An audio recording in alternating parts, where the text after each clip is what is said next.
Comparte tus preguntas con Emilio Carrillo. Un programa inspirado e impulsado desde la Fundación Espató. Hola Emilio, y hola a todas y a todos. Bienvenidos a este 11º programa. Dejamos algunas preguntas del programa anterior. Pasamos directamente a la primera de ellas. Cuando queremos quitarnos una adicción y por más que lo intentamos no lo conseguimos, ¿qué se podría hacer? Hola Esperanza, es un placer compartir contigo este nuevo programa, compartirlo con todas las personas que nos siguen a través de Recuerda Televisión. Es una iniciativa, este programa, patrocinada por la Fundación Espató, y para mí es una gozada volver a estar aquí y desde vuestras preguntas compartir desde el corazón. La primera pregunta que has planteado, Esperanza, en este programa se centra en las adicciones. Quizás lo primero sea precisamente pararnos en eso, en las adicciones, en el sentido de que los seres humanos están acostumbrados a denominar adicciones a una batería de cosas muy concretas. Pongamos por caso la droga en sus distintas variantes, el alcohol, el tabaco, cosas de este tipo. Sin embargo, en la vida humana hay otras muchas adicciones, entendiendo por adicciones, en su auténtico significado, hábitos de vida a los que la gente se hace adictas. Son hábitos de vida que, curiosamente, suelen generar dolor, que suelen generar desasosiego, desarmonía, sufrimiento, pero son hábitos de vida que se han instalado tanto en ella, en nuestras vidas, que nos parecen que son lo normal, la forma de vivir normalmente, que no se puede vivir de otra manera. Y sin embargo, son simplemente hábitos que han entrado en nuestra vida sin tener conciencia de ellos.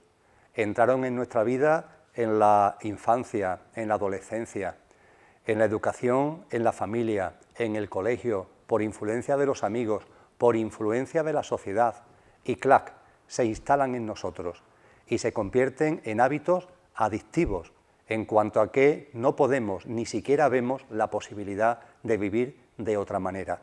Por tanto, insisto, lo primero es tener en cuenta que lo que vamos a compartir aquí acerca de lo que coloquialmente y normalmente se llaman adicciones, realmente hay que extenderlo a otros muchos hábitos, paradigmas, pautas, comportamientos, conductas que se han instalado en nuestra vida, incluyendo una determinada forma de ver la vida misma, una determinada forma de ver las cosas y de ver el mundo. Pues bien, con relación a todos esos viejos hábitos que se han instalado en nuestro día a día y con relación en particular a esas adicciones, lo importante es tener en cuenta que un hábito, una adicción, puede ser diluido y puede ser transformado y modificado precisamente a través de un nuevo hábito. Un viejo hábito se sustituye por un nuevo hábito que te dé aquello que no te está dando el viejo, que te quite ese dolor, que te quite esa angustia, que te quite ese desasosiego y que en cambio te aporte una vida plena, que te aporte una vida llena, que permita que brote dentro de ti ese estado natural del que tanto hemos hablado ya en este programa, que es la felicidad que todos tenemos dentro, esa felicidad que ya hemos denominado en otros programas la felicidad incausada. Pues bien, ¿cómo dejar el hábito? ¿Cómo dejar la adicción? ¿Cómo pasar de un hábito, de una adicción que nos está dañando, a algo distinto? La cuestión, como casi todo, es de conciencia. Vamos a poner, por ejemplo, la adicción o el hábito de fumar, que es una adicción que afecta a muchísimas personas y seguro que a muchos de los que siguen este programa. Desde tu corazón, la adicción a fumar, puedes sentir que quieres dejarla atrás.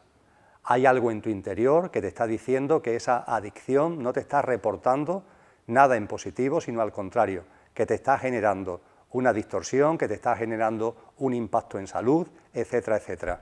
Pues bien, tomando el ejemplo de la adicción del tabaco, tomando como ejemplo el hábito de fumar, ese hábito puede ser sustituido por un nuevo hábito. El hábito de fumar puede ser sustituido por el hábito de no fumar y desaparece la adicción cuando se lleva a cabo esa sustitución. Ahora bien, ¿qué hacer? Hay muchas personas que intentan dejar de fumar y no lo consiguen. El quid de la cuestión es tan simple como a su vez para la mente complicado, porque es cuestión de conciencia. Tomar conciencia. No es cuestión de otra cosa. Tomas conciencia. En este caso concreto, viejo hábito de fumar, nuevo hábito de no fumar. ¿De qué tomas conciencia? De algo muy sencillo, que ese hábito de fumar está perjudicándote a ti, está perjudicando tu salud, está afectando a tu organismo y está provocando en ese organismo unas anomalías, está provocando dificultades en tu vida cotidiana desde el punto de vista, por ejemplo, a la hora de practicar deporte, a la hora de moverte de un lado para otro, te está influyendo en tu respiración, te está limitando tu capacidad respiratoria, o lo que incluso puede ser más grave, está afectándote a órganos vitales como los pulmones de una manera que puede originar, aunque las enfermedades siempre brotan del interior, en sus síntomas pueden originar la enfermedad en los pulmones. Pues bien, el quid de la cuestión es toma conciencia de que efectivamente el tabaco, fumar, está afectando de una forma contundente a tu salud. Y lo que brota de ti es que en la medida de tus posibilidades has sentido y empiezas a percibir que el cuerpo, que es el coche con el que experienciamos desde el conductor que somos la vida humana, el cuerpo merece todo nuestro cariño, todo nuestro amor y todo nuestro respeto. Que es verdad que el cuerpo, todo el yo físico, mental y emocional, tiene fecha de caducidad, pero teniendo fecha de caducidad, mientras que tiene vida útil, mientras que nos sirve para experienciar la vida humana, es, como han dicho tantas corrientes espirituales, una especie de templo de nuestra divinidad. Y por tanto, siendo el templo de nuestra divinidad, el vehículo que utiliza nuestra divinidad para experienciar la vida humana, es sagrado, es divino y es sagrado.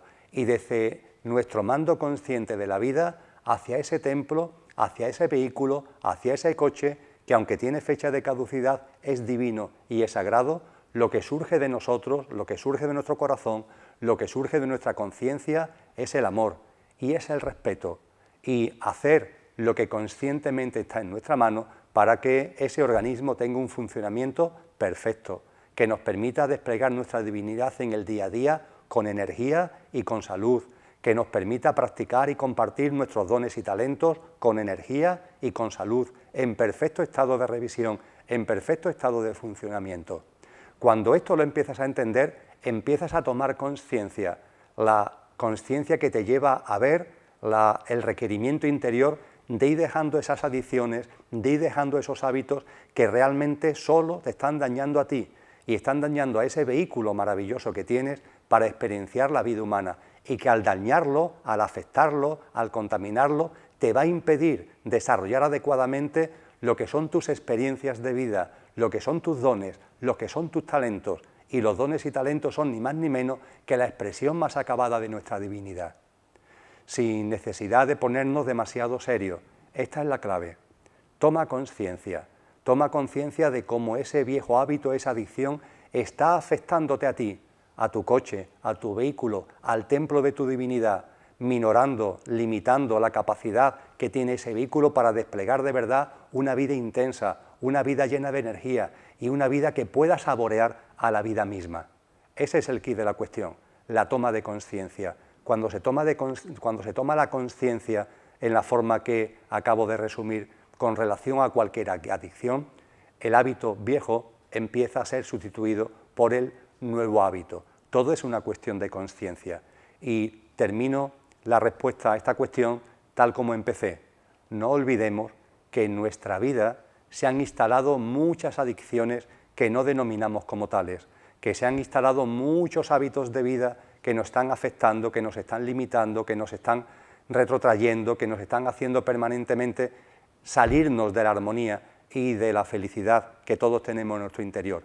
Y con relación a todas esas adicciones y todos esos hábitos, aparecen de hecho en nuestra vida nuevos hábitos, una nueva forma de vivir, una nueva forma de vida de la mano de los nuevos hábitos que surgen de nuestra conciencia, de la conexión con lo que somos y de la sabiduría que en ese momento, cuando nos conocemos, cuando conectamos con lo que somos, emana de manera natural.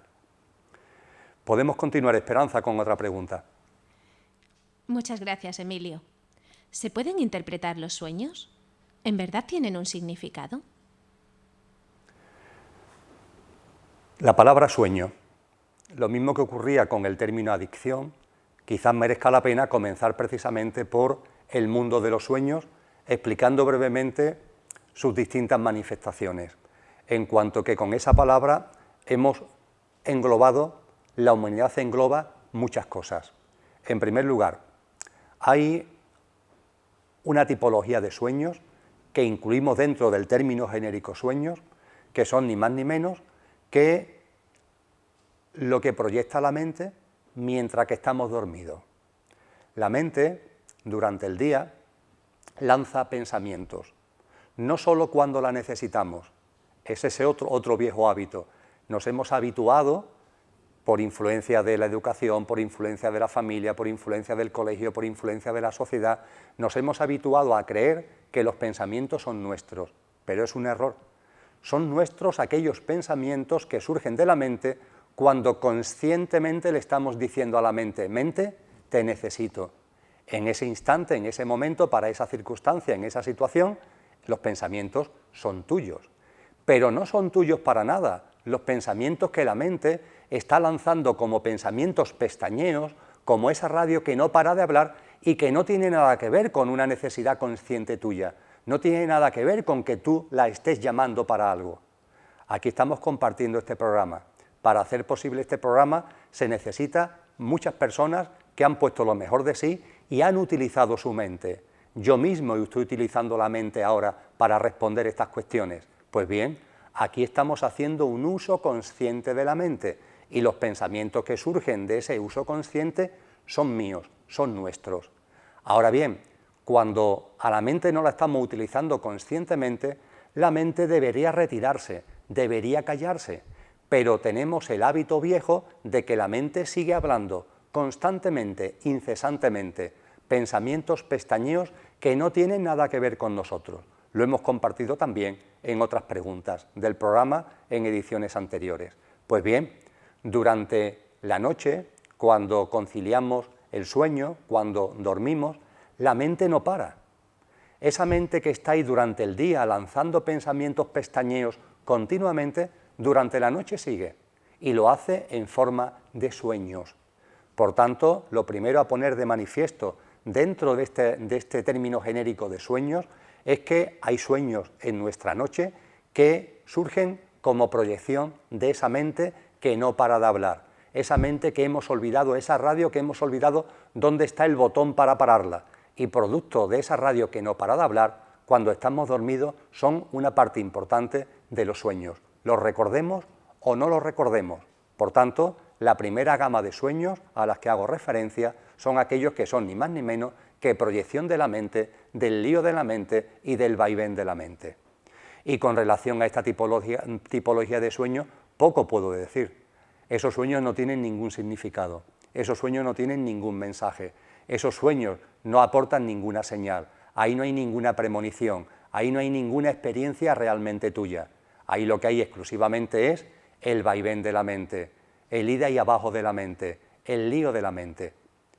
Lo único que te puedo decir, o os puedo decir en este sentido, es que en la medida en la que durante el día a la mente la empecéis a poner en su sitio, ella sola se va retirando y también se retira durante la noche, con lo cual este tipo de sueños simplemente van desapareciendo.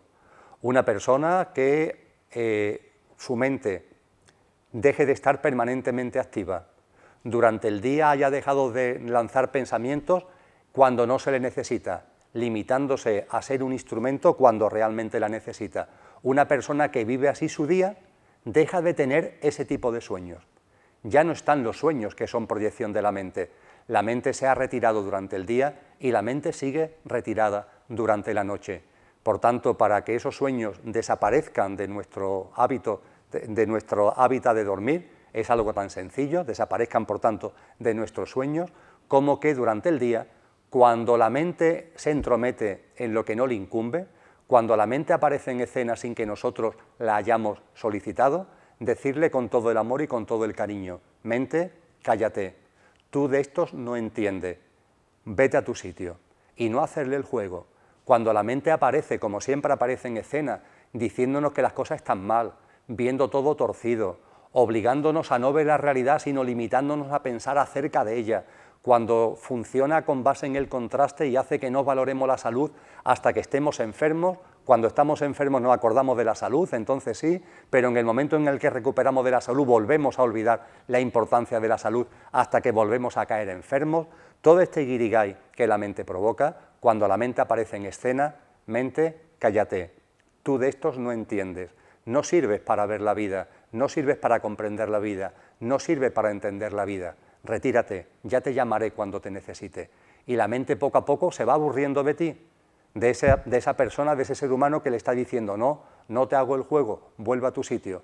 Y al desaparecer durante el día, desaparece durante la noche y esta primera tipología de sueño a la que he hecho mención simplemente desaparece. Hay una segunda tipología de sueño, una tipología de sueño que ya no procede de las proyecciones de la mente y que procede de nuestra consciencia. Es nuestra consciencia, que es la auténtica esencia del conductor, no del coche, sino del conductor, la que, aprovechando ese estado especial del cuerpo, del yo físico, mental y emocional, que es el sueño, entre comillas, aprovecha para tener una serie de actividades, una serie de actuaciones y lanzar una serie de mensajes. Y esos sueños, entre comillas, esas proyecciones que no son de la mente, sino que son de la consciencia, están fuera del tiempo y del espacio, porque la consciencia vive fuera del tiempo y del espacio. Son esa tipología de sueños los que incluyen, por ejemplo, las premoniciones, esa percepción clara que tenemos a veces cuando nos levantamos de haber vivido algo que aún no se ha producido, sino que se va a producir. Y a lo mejor al cabo de una serie de semanas, de una serie de meses o incluso de más tiempo, nos encontramos en esa situación, pero es una situación que para nosotros, desde nuestra consciencia, nos resulta ya conocida. Pues bien, esa tipología de sueños son reales, no son fantasías de la gente, no son invenciones, son proyecciones, adelantos, premoniciones, inspiraciones. A veces no son situaciones, sino que son mensajes para cosas concretas de nuestra vida, para situaciones específicas del momento presente, que surgen desde lo que somos, que surgen desde nuestra conciencia y lo hacen en ese estado muy concreto, muy específico, donde la mente ha entrado en sueño y al haber modificado su frecuencia vibracional permite que la conciencia actúe de una manera que en el día a día, mientras que estamos entre comillas despiertos en el día a día, no es posible. Por tanto, hay una primera tipología de sueños que son los de la mente, una segunda tipología de sueños que son los de la consciencia aprovechando que el cuerpo duerme, la consciencia que se hace presente aprovechando que el cuerpo duerme. Y por fin hay una tercera gran tipología de sueños. Esto podría desgranarlo mucho más, pero creo que con estas tres tipologías respondo adecuadamente a lo que se ha planteado. Hay una tercera tipología de sueños. Esa tercera tipología de sueños realmente no son sueños, son otra cosa distinta. Algo que a la mente le cuesta todavía más trabajo de entender. Lo de la consciencia, lo de las premoniciones, los mensajes, la mente ya plantea muchos interrogantes. Pues bien, lo que voy a plantear ahora, los interrogantes se hacen mayores, porque en la tercera modalidad de sueños a la que quiero hacer mención, tenemos que hablar de los viajes astrales. Sí, los viajes astrales. Posiblemente muchos de vosotros, muchas de vosotras, habéis escuchado, habéis leído, habéis asistido a charlas donde se hablan de estos viajes astrales. ¿Qué son los viajes astrales? Pues algo enormemente sencillo.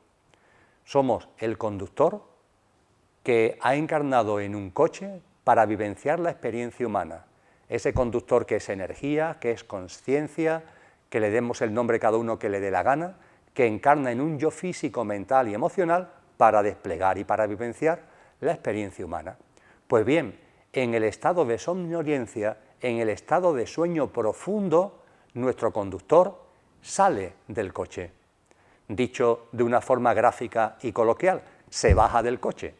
El coche, entre comillas, está aparcado, está dormido, está en proceso de sueño y el conductor, ante esa situación del coche parado, sale del coche. Es una experiencia de desencarnamiento, de desencarnar, de salir del coche sin haber muerto el coche, Cuando el coche, entre comillas, muere, cuando llega ese momento del yo físico, mental y emocional, que es su fecha de caducidad, todos desencarnamos. Aquí se queda el coche para enterrarlo o para quemarlo en el crematorio. Pues bien, esa misma experiencia, que es el tránsito tras el fallecimiento del coche, es la esencia y es el contenido de los viajes astrales, con la diferencia que el yo físico, mental y emocional, el coche, no ha fallecido, sino que simplemente está dormido. Pero aprovechando el estado de somnolencia, nuestro conductor, lo que realmente somos, nuestro yo profundo, nuestro verdadero ser, sale del coche, lo deja aparcado en el sueño y sale del coche. Y cuando se produce eso, que es lo que coloquialmente se denominan viajes astrales, todo está a nuestra disposición. Es el momento en el que, desde lo que realmente somos, podemos movernos por este plano físico, pero sin espacio ni tiempo. Podemos trasladarnos en puntos distintos de la geografía, por ejemplo, o podemos trasladarnos en el propio tiempo, dentro de este plano, dentro de esta tercera dimensión, nos podemos trasladar en el propio tiempo, hacia el pasado y hacia el futuro, viendo que el tiempo realmente no existe, que no es una línea horizontal, que es una línea vertical, que realmente es la instantaneidad. Y desde los viajes astrales nos movemos por el espacio en libertad absoluta y nos movemos por el tiempo en libertad absoluta. En los viajes astrales podemos también acceder a otros planos de consciencia, no solamente a este plano, no solamente a esta tercera dimensión, sino que nos podemos mover multidimensionalmente. Podemos contactar, por ejemplo, con conductores de seres queridos fallecidos que están ya en el más allá, que ya no son esos seres queridos fallecidos, sino los conductores que encarnaron en lo que hemos llamado seres queridos fallecidos y que están ahí, y podemos contactar, podemos entrar en conexión con ellos. La multidimensionalidad se abre ante nosotros y podemos disfrutarla y podemos vivirla desde los viajes astrales.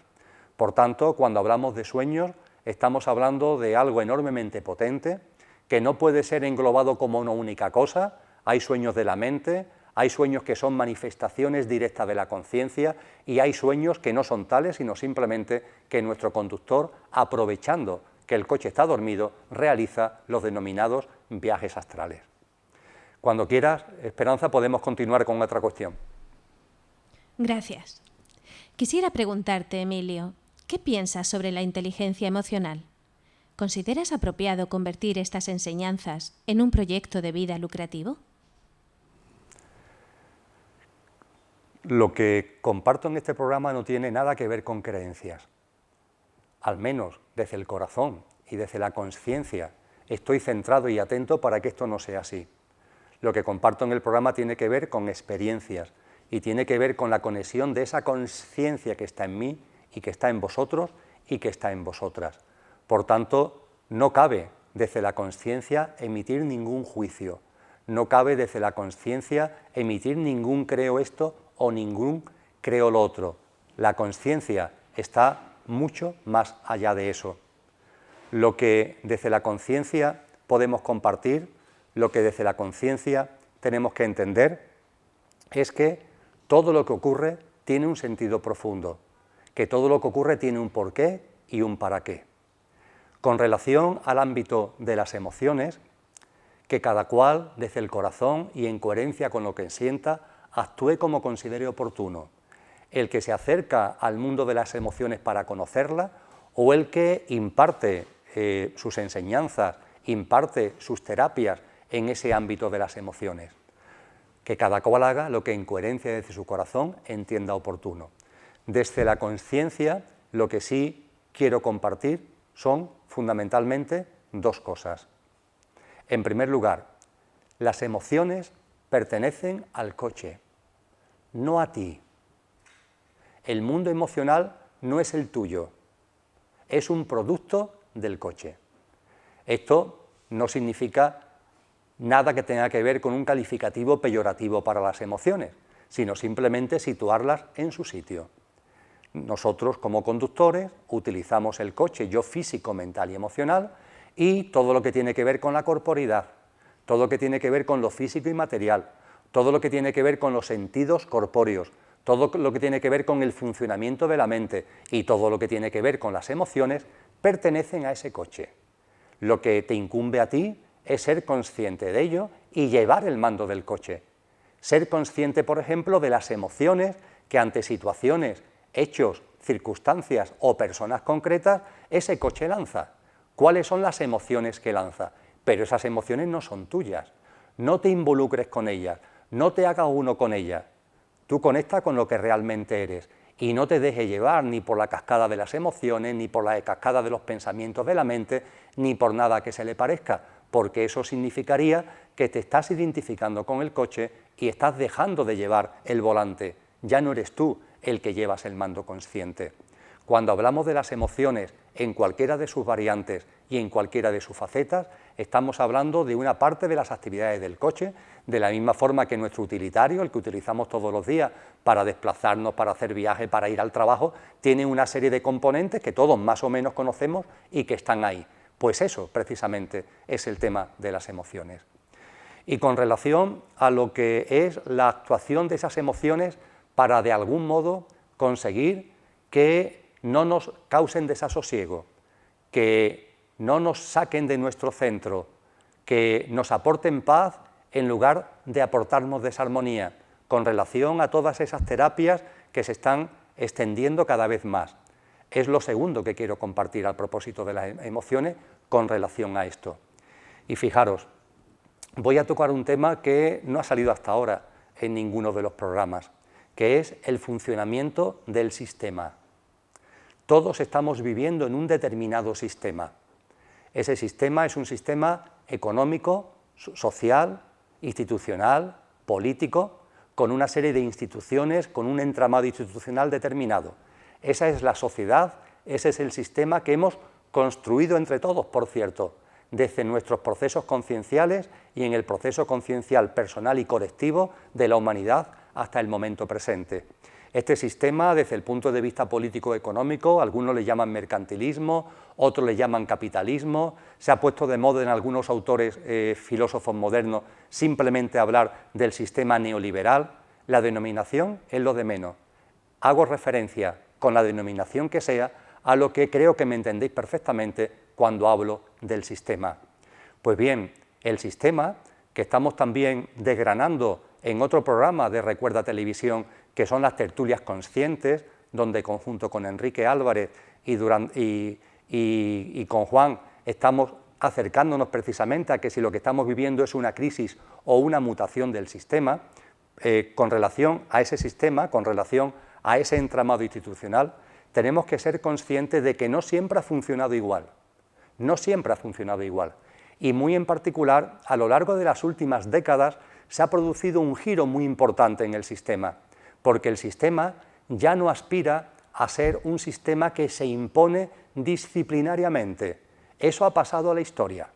Durante un tiempo, el sistema, muy antiguamente, fue un sistema de castigo.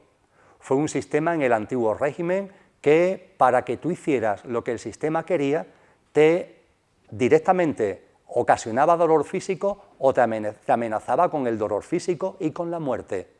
La Inquisición, el derecho de los reyes sobre la vida de sus siervos, fue una época pasada donde el sistema tenía esa forma de actuar, la imposición a través del castigo físico e incluso del castigo de la muerte. Posteriormente, a partir de la Revolución Industrial, a partir del siglo XIX, el sistema se transformó y se dejó atrás esa haz lo que yo quiero porque si no te castigo físicamente, y se estableció un régimen disciplinario donde lo importante es que tú cumplieras una serie de normas y todo el sistema lo que intentaba era formarte, formatearte, entre comillas, educarte, para que hicieras tuyos los hábitos de los que hemos hablado en este programa, la forma de comportarte, las conductas, las reglas del juego de tu día a día, que fueran acordes con el sistema. Y había coacciones, pero no llegaban ni mucho menos a la virulencia de lo que se hacía anteriormente. Eran más finas, eran coacciones más sutiles, pero no obstante esas coacciones estaban ahí, estaban en la opinión de la gente, estaban en los clichés de la sociedad, en que tienes que vivir de una determinada manera, en el que no te puedes salir del tiesto con relación a esto, con relación a aquello, que si te tienes que casar, que si tienes hijos, los hijos tienen que estar dentro del matrimonio, etcétera, etcétera, etcétera, mil cosas, mil convicciones, mil paradigmas, mil pautas, mil comportamientos, que eran normas que el sistema daba y que intentaba imponerla como un régimen disciplinario con una serie de reglas disciplinarias, pero eso sí, mediante una coacción indirecta, no a través de lo que fueron las coacciones directas de épocas pasadas. Pues bien, en el presente el sistema ha evolucionado. El sistema ya no es un régimen disciplinario. El sistema intenta que sigamos siendo siervos del mismo, pero no como con aquellos antiguos reyes, no como cuando el régimen disciplinario del siglo XIX o del siglo XX. Ahora se aspira más, el sistema aspira más, el sistema está dando una nueva vuelta de tuerca. Y esa nueva vuelta de tuerca, algunos autores lo han denominado el esclavo absoluto. A mí me gusta denominarlo el esclavo integral. ¿Y qué es esto del esclavo absoluto? ¿Qué es esto del esclavo integral? Muy sencillo. Es el que se autoexplota a sí mismo voluntariamente. Esto no tiene precedentes en la historia de la humanidad. Es la primera vez que se produce. Multitud de seres humanos que se están autoexplotando a sí mismos y que no son conscientes de ellos. Al contrario, lo están haciendo de manera voluntaria. Y las dos grandes plasmaciones de ese esclavo integral en su vida cotidiana son dos. Por un lado, no vive, sino que sobrevive. Ha convertido la vida simplemente en un acto de supervivencia. Desconfía de la vida, no confía en ella, no acepta lo que está ocurriendo y vive sobreviviendo, intentando tener de vez en cuando ratitos de bienestar, pero entendiendo que también llegarán los de malestar, temiendo a la muerte se teme a la vida, se desconfía de la vida porque en cualquier caso llegue ese francotirador que te da el tiro y que te hace vivir, dicho entre comillas, situaciones de malestar, y en el día a día se sobrevive con esfuerzo, se sobrevive con sentimiento de culpa, se sobrevive con cargas, con lastres y, segundo componente, además de sobrevivir, toda la vida gira en torno al trabajo. El trabajo se ha convertido en el núcleo central. Para el esclavo integral, para el esclavo absoluto, el trabajo es el núcleo de esa supervivencia, de lo que llama su vida. Y ese trabajo lo considera imprescindible y es un trabajo siempre ajeno a tus dones y talentos, porque está lleno de esfuerzo, está lleno de sacrificio. Cuando nuestra actividad laboral tiene que ver con nuestros dones y talentos, ahí no hay trabajo, es otra cosa. Ahí hay entusiasmo, ahí no hay esfuerzo, ahí hay simplemente una movilización de nuestras energías interiores. Pero esto lo desconoce por completo el esclavo integral. El esclavo integral sobrevive como puede y su vida se centra en el trabajo. Curiosamente se centra en el trabajo y el sistema hace que el esclavo integral centre su vida en el trabajo, precisamente en un momento histórico, es muy curioso, en el que el trabajo ya ha dejado de ser realmente necesario para la producción de bienes y servicios que requiere la humanidad para vivir, porque debido a la revolución tecnológica estamos cada vez más en condiciones de dejar de trabajar. Pues bien, curiosamente, en este momento histórico donde se da esa circunstancia, es precisamente el momento donde el trabajo ha adquirido más importancia. ¿Por qué? Porque disciplina sin necesidad de que sea el sistema el que disciplina. Es una disciplina que asume el esclavo de manera voluntaria, creyendo que el trabajo, por ejemplo, es un derecho. ¡Qué disparate! ¡Qué barbaridad! La denominada izquierda, ¿cuántos disparates ha dicho con relación a esto? Haciendo que la gente se convenza que trabajar es un derecho. El trabajo no es un derecho, el trabajo es una obligación, y lo que tiene que hacer el ser humano es liberarse del trabajo. Y liberarse del trabajo no significa no hacer nada, sino compartir con los demás, también en la actividad económica, también a través de proyectos emprendedores y empresariales, los dones y talentos que tenemos dentro, sea el de bricolaje o el de contar un chiste, sea el de la cocina o el de visionar las leyes que rigen la astrofísica, los que sean, porque todos los dones son iguales en cuanto a jerarquía y son manifestación de la divinidad que todos tenemos. Pues bien, dicho esto, en este sistema que cada vez actúa más de una forma indirecta, intentando que el esclavo no sea consciente de que él mismo se está esclavizando, este sistema maneja como nunca antes todo lo que tiene que ver con la psique y todo lo que tiene que ver con las emociones. El ámbito de la psicología y el ámbito de las emociones son hábilmente manejados con el sistema para que el producto de esa manipulación sea precisamente ese esclavo integral que se autoexplota voluntariamente.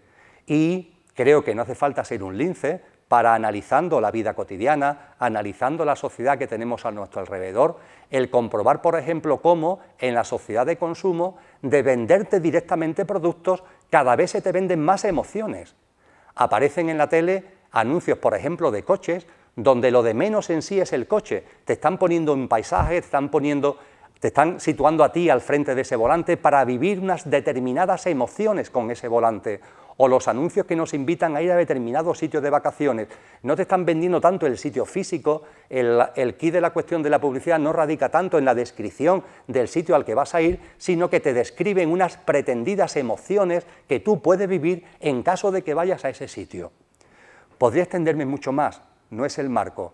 Lo que sí quiero señalar es que en este sistema que ha mutado, este sistema que ha cambiado, donde la disciplina ya no es una disciplina impuesta, no se trata del gran hermano del que hablaba Orwell en 1984, se trata de una gran big data, de una gran base de datos, de un sistema cada vez más inmaterial, donde las cosas que se producen cada vez son más inmateriales y que dentro de esa inmaterialidad sabe manejar estupendamente todo lo que tiene que ver con la psique, con lo psicológico y con las emociones para conseguir esta gran figura muy acabada del que se esclaviza a sí mismo, del esclavo absoluto que no es consciente de que se está autoexplotando y que lo hace de manera voluntaria. Pues bien, todo esto con relación a la pregunta que se ha efectuado, ¿qué relación tiene? Cuando nos acercamos a trabajar, entre comillas, nuestras emociones, a que nuestras emociones, entenderlas, comprenderlas y darle una vuelta como el calcetín para conseguir que en lugar de generarnos desarmonía, nos generen, por ejemplo, armonía, tenemos que ser muy conscientes, yo lo soy cuando hablo de las emociones, desde luego, tenemos que ser muy conscientes que, ojo, porque lo que puedes estar haciendo cuando llega una persona a ti desarmonizada emocionalmente, es que si le trabajas el ámbito de las emociones, si compartes en el ámbito de las emociones, si actúas en el ámbito de las emociones, le puedes estar arreglando unos tornillos, le puedes estar haciendo unas reparaciones emocionales, ¿pero para qué? Para que vuelva al sistema, para que siga manteniéndose en el engranaje del sistema como un esclavo integral, como un esclavo absoluto. Y para eso no está la conciencia. La conciencia no está para que, debido a la desarmonía que provoca el sistema, cuando emocionalmente alguien se siente mal, llegue a manos de un terapeuta consciente y ese terapeuta consciente le arregle 4 tornillos para que otra vez vuelva, ahora sí, más feliz, ahora en más armonía, pero a darle vuelta al sistema. Para eso no estamos desde la conciencia. Desde la conciencia estamos, desde luego, para compartir, estamos para actuar en conciencia también en la faceta de las emociones, pero igualmente haciéndole ver a esa persona que no va a terminar su sufrimiento, que esas emociones que podemos, entre comillas, alinear, se van a volver a desalinear por el sistema de vida, por la forma de vida, por el estilo de vida que está llevando, y que lo que tiene que hacer es no conformarse con realinear en un momento concreto su mundo emocional, sino que lo que tiene que hacer es romper con el sistema, desconectar definitivamente del sistema, que es lo que no termina la gente de hacer. Hay que dejar ese sistema a un lado. Ese sistema va a seguir ahí con su mundo, con sus líos, con sus barullos, con sus cuestiones políticas, institucionales, económicas. Oye, y no hay forma de salir de él. Cuando parece que podemos salir, hay algo, algún mensaje, alguna situación que nos vuelve a traer. Ya estamos cansados de votar a un partido y a otro, y ya vamos a romper con el sistema y a dejar de votar. Pues nada, el sistema se la arregla para que vuelvan a aparecer nuevas teóricas alternativas que lo único que consiguen es que te vuelvas a enchufar al sistema. Y esto pasa en política, pasa en economía, pasa en cuestiones sociales, pasa en todos los ámbitos. Las emociones son importantes, pertenecen al coche, son importantes, pero no basta con armonizarlas, no basta con unas emociones positivas, positivizar las emociones, no. De esa forma estaremos simplemente trabajando en el corto plazo, pero autoengañándonos en el medio y en el largo plazo, porque al volver al sistema, ese mundo emocional se va a volver a desequilibrar, se va a volver a desarmonizar.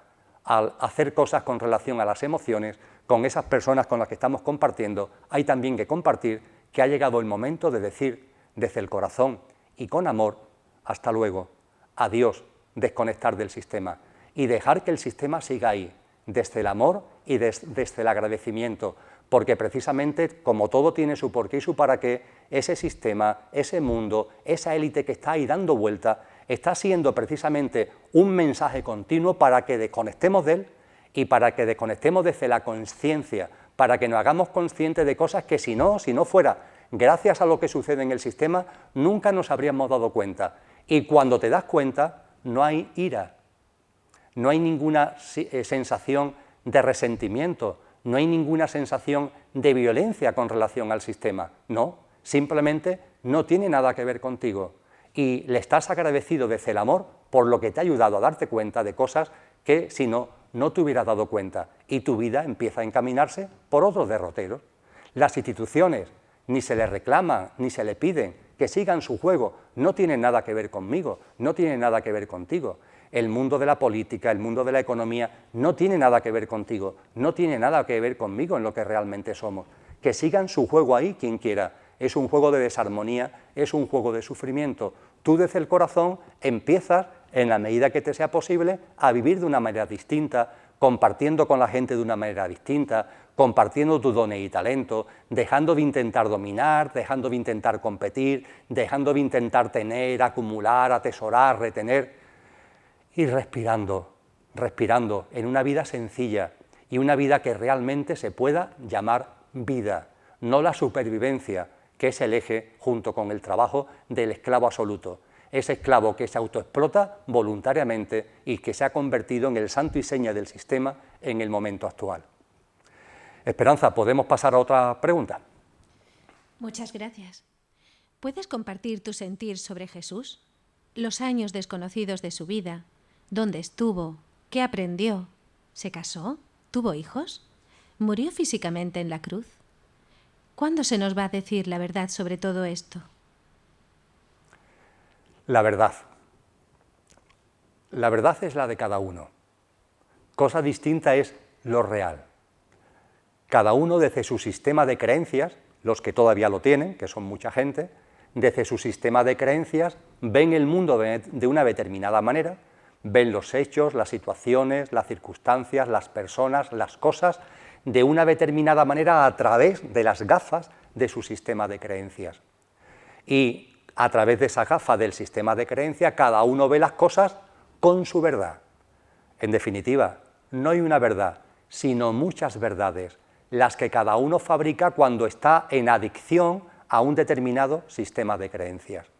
Solo cuando ya no hay creencias, cuando ya ese mundo de la mente se ha dejado a un lado, solo cuando se ha dejado de pensar acerca de, para ver la realidad, no para pensar acerca de ella, solo en ese momento, solo en ese instante, las creencias se diluyen, las creencias desaparecen y se ven la realidad, lo real, que no tiene nada que ver con la verdad. Lo que puedo compartir desde la realidad, no desde ninguna verdad, lo que puedo compartir acerca de Cristo Jesús, como a mí me gusta denominarlo, lo tenéis a vuestra disposición de una forma muy sencilla. Entrar en el blog que gestiono, en el cielo, en la tierra, y en la pantalla, en la izquierda, bajando un poquito, veréis que está en amarillo fluorescente subrayado, se hace referencia a una web que está asociada al blog, una web que se llama precisamente El cielo en la tierra, cargas y descargas, que está asociada al blog. Pinchar en esa web. Al pinchar en esa web vais a entrar en ella y vais a ver que en horizontal, hay una serie de casilleros donde, entre otras cosas, por ejemplo, se hablan de documentos y libros. Ahí están, a libre disposición de cualquiera, muchos textos que he escrito y muchos de los libros que he escrito. Pinchar en libros. Y ahí vais a encontrar, por ejemplo, no sé, el libro Buscadores, pero seguir pasando libros y vais a llegar a uno que tiene como título Los códigos ocultos. Fue un libro que salió de mi interior en el año 2005. Pues bien, todo el primer capítulo de ese libro está dedicado a Jesús de Nazaret. Son muchas páginas, imposible de resumir ahora, son muchas páginas. Y el segundo capítulo está dedicado, por cierto, a la Orden del Temple, que tiene mucho que ver con la dinastía, con la herencia genética, con la descendencia que Jesús dejó aquí. Y con relación a ello, por tanto, lo que os invito es eso, entrar en el blog, El cielo en la tierra, a la izquierda bajando un poquito está la web a él asociada, pinchar en la web y en el apartado libros, entrar en libros y descargaros, es gratuito, no cuesta absolutamente nada, Lo tenéis en formato Word y en formato Acrobat, lo podéis descargar en vuestros ordenadores y leerlo, manosearlo, reescribirlo, hacer con el texto lo que consideréis oportuno. Es tan vuestro como mío. Y para no dejar ahí el cierre de la respuesta a la pregunta, quiero compartir algo que quizás sea el telón de fondo de todo lo que la pregunta de todo lo que la pregunta plantea. Su forma de vivir, que si se casó, que si no se casó, que si... Hay algo muy importante, que es crucial y que, insisto, nos sirve como telón de fondo de todo ello. Jesús de Nazaret no fue un extraterrestre. Jesús de Nazaret no fue un alienígena. Jesús de Nazaret fue un conductor encarnado en un coche humano, en un yo físico, mental y emocional, como vosotros y como yo. Esto es crucial entenderlo. Las religiones, o algunas religiones, la religión católica, por ejemplo, se ha empeñado en revestir a Jesús de una serie de cualidades, de una serie de vestimentas que lo convierten en extraterrestre, que lo convierten en alienígena, que lo convierten en alguien que no es como nosotros. Pero el conductor que hay en Jesús, que hubo en Jesús, cuando encarnó en el plano humano, encarnó plenamente en el plano humano, como un hombre cualquiera. Esto es crucial entenderlo porque si no fuera así, la experiencia de Jesús no hubiera servido para el proceso conciencial y evolutivo de la humanidad. Jesús, ¿qué fue lo que logró? Lo que está en tu mano, lo que está en la mía, nuestra divinización, la transformación en Dios aquí y ahora, en esta vida de la que nos habla San Juan de la Cruz, por ejemplo, o de la que nos habla Al-Jalal en el ámbito sufí, o de la que tantos hombres y mujeres nos han ido hablando a lo largo de la historia de la humanidad. La divinización es conócete a ti mismo, encuentra el conductor que hay en ti y a partir de ahí que esa divinidad excelsa salga y se manifieste en tu vida cotidiana. Ese Cristo interior salga y se manifieste en tu vida cotidiana.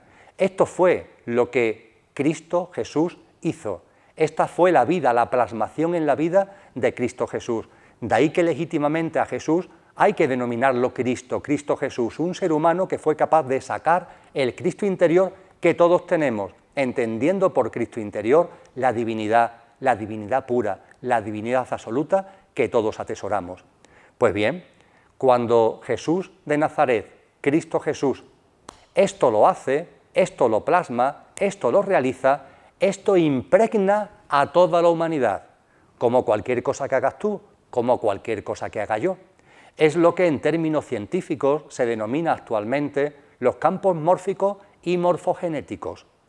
Nos dicen ya muchos científicos que cada especie, cada forma de vida, cada especie, tiene un propio campo mórfico y un campo morfogenético, que es lo que permite, por ejemplo, que en un bosque los árboles de una misma especie estén en contacto entre sí, o lo que permite, con el famoso experimento que puso en evidencia lo del centésimo mono de mano de los campos mórficos y morfogenéticos de Sheldrake, que un determinado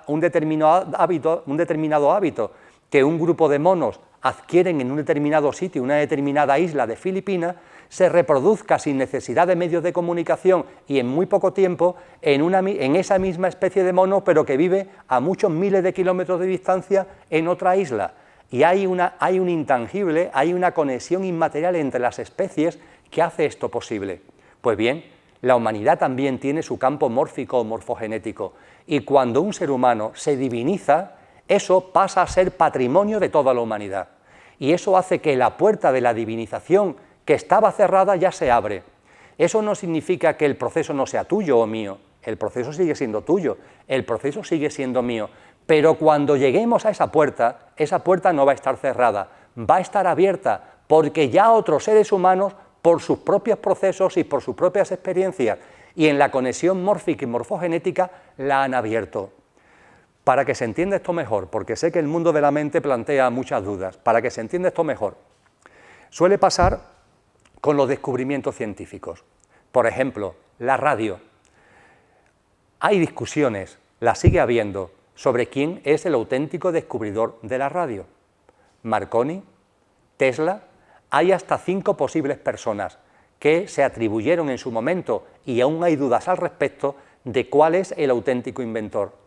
Ya desde el punto de vista judicial, por unos pleitos que se fueron trasladando en el tiempo durante un largo periodo, el Tribunal Supremo de los Estados Unidos ha reconocido que Tesla y no Marconi es el inventor de la radio, pero sigue habiendo dudas. E insisto, hay 5 personas, una de ellas, por cierto, española, que legítimamente pueden decir que ellos fueron los inventores. ¿Qué es lo que sucede? Es muy sencillo, fijaros. 5 seres humanos. Los 5 están desarrollando una determinada línea de investigación que la está llevando a ese invento, al invento de la radio. Los 5 están muy cerca, enormemente cerca, y finalmente uno de ellos, ¡plac!, llega. Uno es el primero, pero en cuanto que un ser humano ha llegado, esa puerta se ha abierto, y a partir de ese momento a los otros 4 que está cerca, el proceso, entre comillas, se le facilita. No es que por obra del hada madrina tengan el descubrimiento, tengan el invento, pero sí se le facilita. Es como si el último trecho, el último paso, se le facilitara porque al estar la puerta abierta ya no tienen que abrirla, pueden pasar sin esperar, pueden pasar sin desgastar energía en tener que abrir la puerta porque ya alguien la ha abierto por ti. Por eso, precisamente, siendo uno el inventor de la radio, los otros 4 accedieron muy rápido porque estaban muy cerca de la puerta y pasaron la puerta. Y pasaron todos la puerta en cuestión de semanas. Y claro, el mundo de la comunicación de aquella época, de principios del siglo XX, no es el de ahora. Y eso hizo que no, ahora cualquier cosa se conoce mucho antes. En aquellos tiempos no era así. Y cada uno de ellos legítimamente se consideró el inventor de la radio, porque no tenían conocimiento de que alguien antes que ellos hubiera abierto esa puerta. Los 5 se consideraron a sí mismos como los inventores y consideraban que los otros se estaban aprovechando de sus conocimientos. Lo más probable, fijaros, es que nadie se aprovechara de nada, sino simplemente que uno, vete a saber quién, fue el que abrió la puerta y los demás, como estaban muy cerca, con mucha rapidez, pasaron por esa puerta que ya se encontraron abierta. Tesla, Marconi, vete a saber. Es el campo morfogenético de la humanidad en funcionamiento, es el patrimonio que no es material de la humanidad en funcionamiento. Pues bien, Cristo Jesús, al divinizarse, al plasmar íntegramente el Cristo interior, no me cansaré de decirlo, que todos tenemos desde el conductor que somos, pero al plasmarlo en la vida humana, abrió esa puerta, la puso a disposición de todos los seres humanos. Ese campo mórfico, morfogenético, quizás es a lo que la religión se acerca con el concepto del cuerpo místico, el cuerpo místico de Cristo, ese Cristo interior que todos tenemos, que está en conexión y que está también en conexión desde el punto de vista de nuestra encarnación en la especie humana a través del campo mórfico y morfogenético que he compartido con vosotras y con vosotros. Desde mi corazón, esta es la clave para entender la realidad sobre Cristo Jesús. Fue un ser humano. Y, entre comillas, permitirme que lo diga de forma muy coloquial, menos mal que lo fue, porque si no hubiera sido un ser humano en el pleno sentido de la palabra, su experiencia no hubiera servido para la humanidad. Si Cristo Jesús hubiera sido un alienígena, una especie de extraterrestre, su experiencia hubiera servido para esa especie alienígena o extraterrestre. Su experiencia viva, su experiencia que está aquí ahora, impregnando el patrimonio de la humanidad, impregnando nuestro campo mórfico y morfogenético, es así, vale de esa manera y tiene ese impacto porque fue ser humano y por tanto tuvo sexualidad. ¿Cómo no va a tener sexualidad? Que no era un alienígena, que era un ser humano normal y corriente y se enamoró y tuvo esposa y tuvo hijos y comía y bebía y tenía relaciones sexuales, e iba a hacer pipí, e iba a hacer caca, y vivió como una persona normal. Y viviendo como una persona normal, adquirió plena conciencia de lo que era, de lo que es y de lo que somos.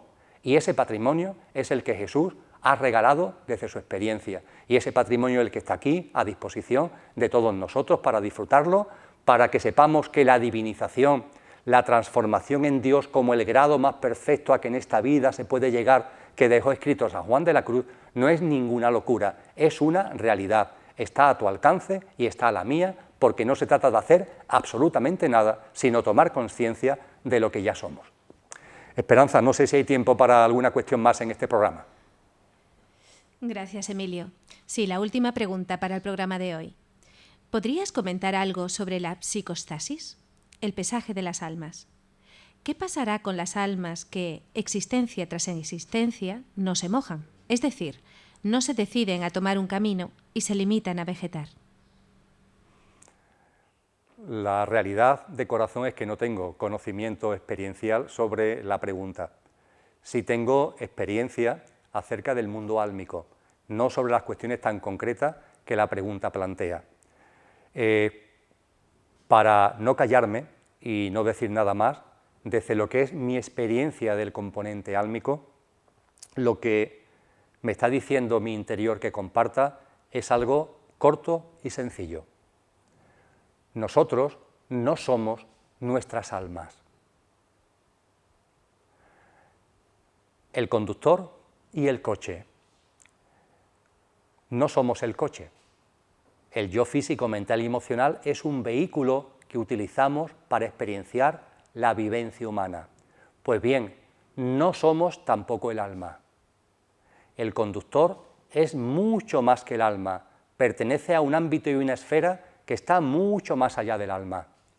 Dicho de manera muy coloquial, el conductor, amor, conciencia, espíritu, como queramos denominarlo, para experienciar su propia conciencia, utiliza un vehículo que es el alma.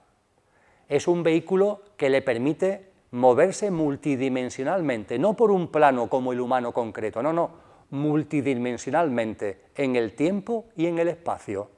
Podemos decir, por tanto, que el conductor tiene un primer vehículo que es el alma.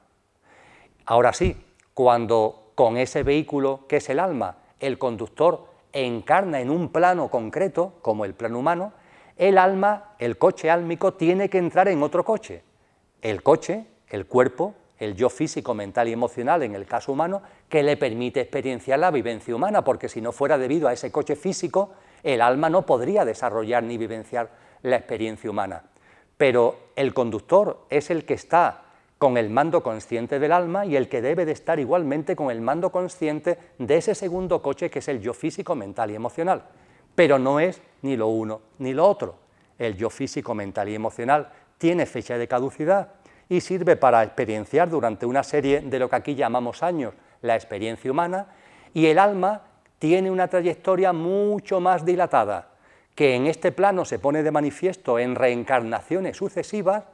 La encarnación en el plano humano no es una única vida física, sino que es una cadena de vidas físicas en diferentes coches, en diferentes yoes físicos, mentales y emocionales, y el alma se encarna reiteradas veces en este plano humano y se encarna igualmente en otros muchos planos y en otras muchas dimensiones para que el conductor experiencie en esos otros muchos planos y esas otras muchas dimensiones. Pero el conductor no es el alma, no es el vehículo álmico, no es el vehículo físico-material, el yo físico, mental y emocional humano, y tampoco es el alma.